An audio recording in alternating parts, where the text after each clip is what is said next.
My name is Robbie Whitman. I go to Denison University and I'm an English and political science major. Hi, I'm Bridget Knaus. I go to the University of Pittsburgh and I'm a neuroscience major. Hi, I'm Liam Berman. I also go to Denison University and I'm an economics major. And we are also all roommates. So today we'll be talking about the Burning of Bridget Cleary. We hope you enjoy it. Didn't see you there. How are you today, folks? My name is Robbie Whitman, and I'm here to tell you the story about Bridget Cleary. Bridget was born in 1869 in County Tipperary, Ireland. She met Michael Cleary in Clonmel, Ireland, and in 1887 they were married. For 8 years they were happily married, as she worked as a dressmaker and he worked as a cooper, which is essentially, for those of you who don't know, a barrel maker or a cask maker. They're happily married for 8 years until one day. This is the story of Bridget Cleary. Hi everybody, I'm Liam Berman, partners with Robbie Whitman, and I'll be talking about the changelings today and how they infected Bridget Cleary. However, to get a better understanding of this, I interviewed Angus Finnegan, a professor at UL, to get a better understanding of what was going on. And he gave me a pretty good synopsis on the time period in Ireland and how people thought. Now, at this point in Ireland, healthcare wasn't what it is today, and people were getting sick left and right and would blame these sicknesses on changelings and different fairies infecting sickly people. Now, while this is a good way of maybe explaining how people were getting sick, it wasn't good for human health. In this documentary, we'll be talking about Bridget Cleary and her sickness. However, not all believed that this was just a sickness. Her husband, Michael Cleary, believed that she was being consumed by a changeling, and in an attempt to rid her of this changeling, burned her alive and tragically killing her. The next part of this documentary will be a reenactment.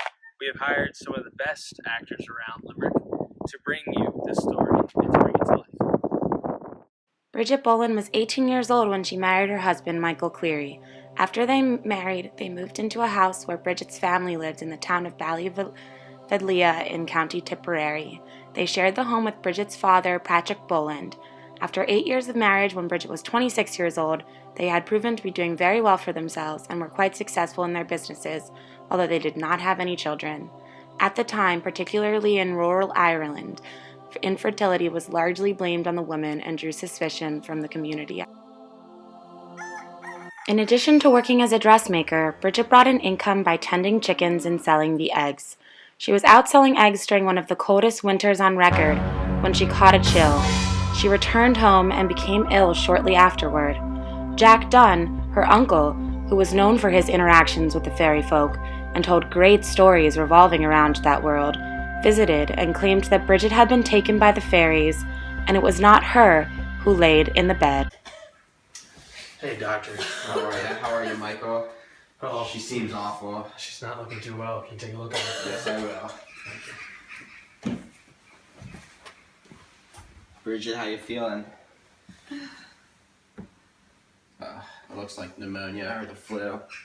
I don't think it'll be life-threatening though, Michael. Just give her some medication. Here you go, Bridget. Just take that when you can. Just take these when you can. You should be feeling better within the week, maybe a couple weeks. The suspicion that Bridget had been taken by the fairies grew, and Michael Cleary progressively became more unhinged. Accounts have claimed that Bridget told her husband, "Your mother used to go with the fairies. That's why you think I'm going with them." Michael learned his beliefs from his mother. Michael Cleary was very suspicious of the medical doctor and turned his face towards the fairy doctor, who recommended treatment to drive out the fairies. Jack Dunn and 3 of her cousins, Michael, James, and William Kennedy, were seen holding her down on the bed while her husband looked on. They tortured her with various anti-fairy remedies, such as a drink of bitter herbs boiled in new milk and throwing human urine and other liquids on her, all the while interrogating her about her identity. Are you Bridget Boland, wife of Michael Cleary, in the name of God? I am Bridget Boland, daughter of Patrick Boland, in the name of God. They finally turned to fire. Bridget was stripped to her chemise, Michael doused her in oil and set her aflame. The parties involved claimed that they truly thought that she would not burn, but instead they would see her fly out the chimney and Michael would be able to fetch her on a gray horse from the fairy fort a few days later.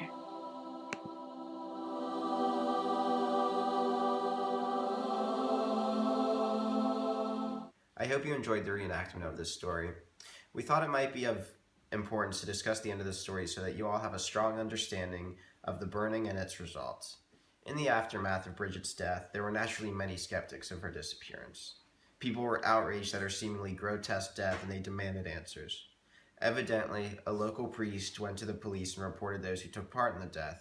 The police arrested Michael Cleary himself, Patrick Boland, her father, Dunn, the 5 Kennedys, and William Ahern. When the police ultimately found Bridget, her body was ultimately burned in a gruesome fashion. In conclusion, Michael Cleary was convicted of manslaughter, though he was not convicted of murder. He served 15 years in prison before he emigrated to Canada. Finally, as we finish our presentation, I would like to talk about the time period in Ireland of Bridget's death and what was going on. I first started thinking about the time period when I spoke with Angus Finnegan, a professor here at University of Limerick. While I did not know a lot about this particular case, he did make some very interesting points. Angus said, in quotes, "A collision of two worlds was happening here in Ireland." Looking at an article written by Barbara Liss about Angela Burke's book, these two worlds were the peasants of Ireland and Victorian England. The idea of the fairies that was held by the Irish peasants was less important than than Victorian England's belief in science and progress. These were two conflicting cultures. Looking at the culture in Ireland at this time helps us better understand why this happened. This is not to say what happened was okay or right, but at least helps us better understand it. The burning of Bridget Cleary was a tragedy, and we hope you have a better understanding of it now. Hi guys, hope you enjoyed our video. I'm here at the Bunratty Castle, and this video actually required a lot of effort. Me personally, I helped direct it, and I took a lot of the video, and I helped start the documentary.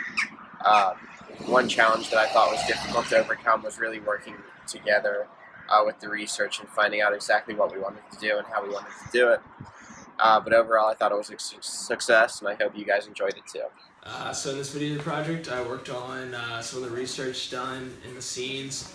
I also acted, as you saw earlier. I filmed some of my fellow co-stars, and I interviewed Angus Finnegan for our video project. I helped our group with the research and acting in the show.